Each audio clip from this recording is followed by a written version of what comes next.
First and foremost, the 15,437.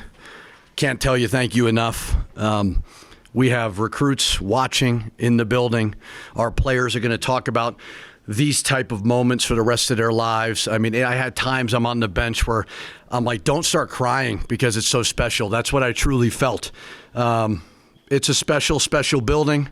It is the most underrated fan base in college basketball, and we were able to do it on the biggest stage versus a terrific program. So very happy for our guys. They had that moment. We hadn't had a nationally televised game since 2012. We hadn't had a sellout before we got here since 2014. Hopefully we can continue to build off it. And it's great to see the community come together, be a part of it. They're staying after, cheering on our guys. It's what it's all about. So very appreciative. Just an amazing effort all around. We rebounded the ball, plus 10 on the glass. JT Toppin, I know he's going to kick himself for the free throws, but he played his butt off. Jalen House was phenomenal. Mash was in a little bit of a slump. I love seeing his teammates pick him up, and then he hit some big, big shots.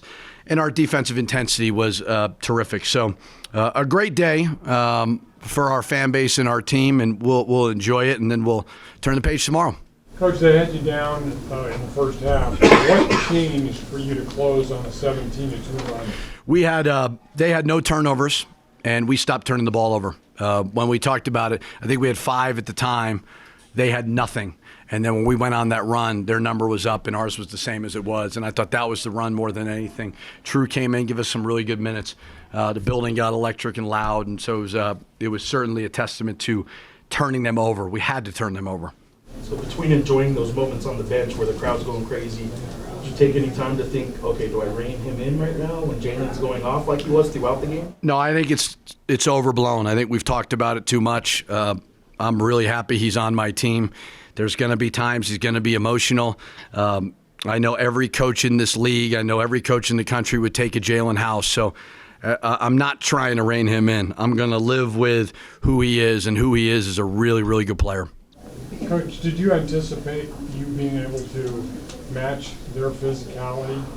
We weren't going to win if we didn't. We were able to. We're smaller than them. We're not as big as them, strong, long, whatever you want to say. But we had to be physical, and when you see guards have 6 rebounds, 4 rebounds, that means we're doing our part to finish the possession. So we had no chance. You have no chance if you play that team and you don't do that. So the Jaden Ledee factor obviously comes as an All-American candidate.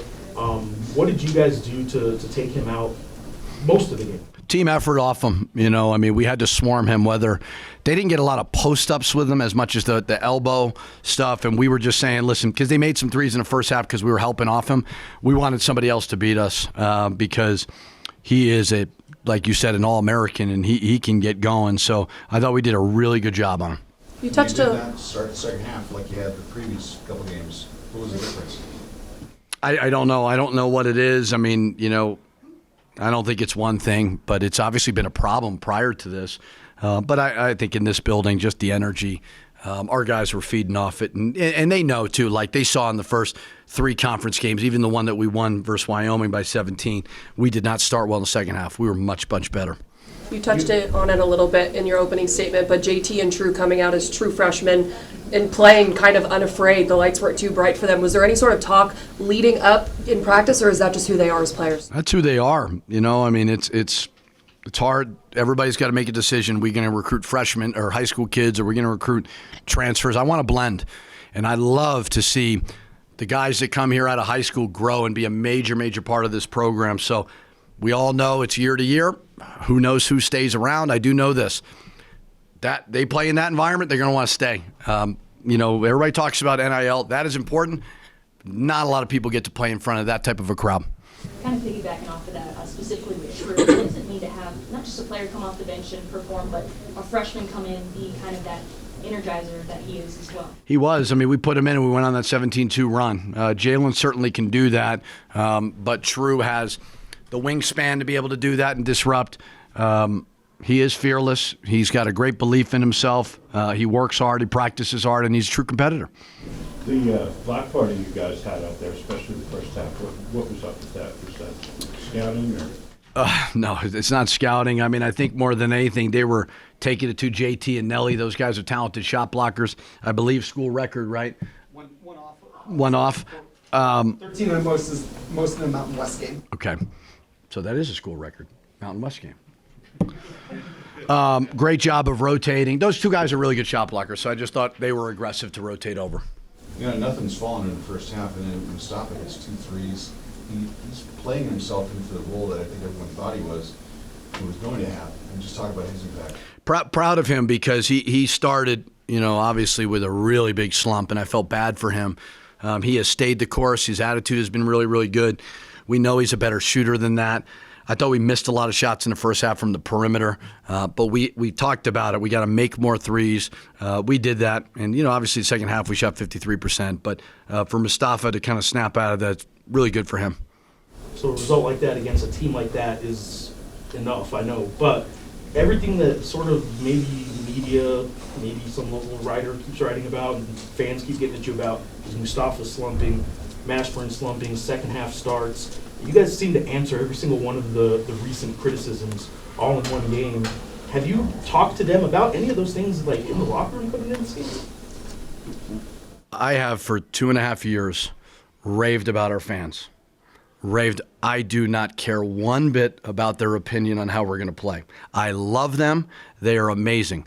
I love the media. You guys are all great. I don't care one bit what you guys say, and that's not a disrespect to you guys. That's my job. So I appreciate that people care. I appreciate the work that you guys do, but it's going to have to be the coaching staff, myself. We've got to have a conviction. Everybody gets criticized. Every coach. This is the business we have chosen. I'm not offended by it, but that is a coach's number one job, is to, with all due respect, block it all out, and not get too high and not get too low. I had people coming up to me, somebody came up to me at my radio show, "You hanging in there?" And I said, "I've endured a lot of one-game losing streaks in my career. I feel like we're going to snap out of it." So, as I said before, this is part of the job. It happens to everybody. When it doesn't happen, it means people don't care, and that's a bigger problem than anything else. You have Utah State coming here. I know this one just ended, but what are your thoughts on that? I haven't watched them. I mean, I know Coach Sprinkle's done a great job. I've got 2 assistants who left me to go there, so I make sure the student section just crushes Eric Brown and Andy Hill. Both, I love them both. They're great guys, and Danny Sprinkle's doing a great job.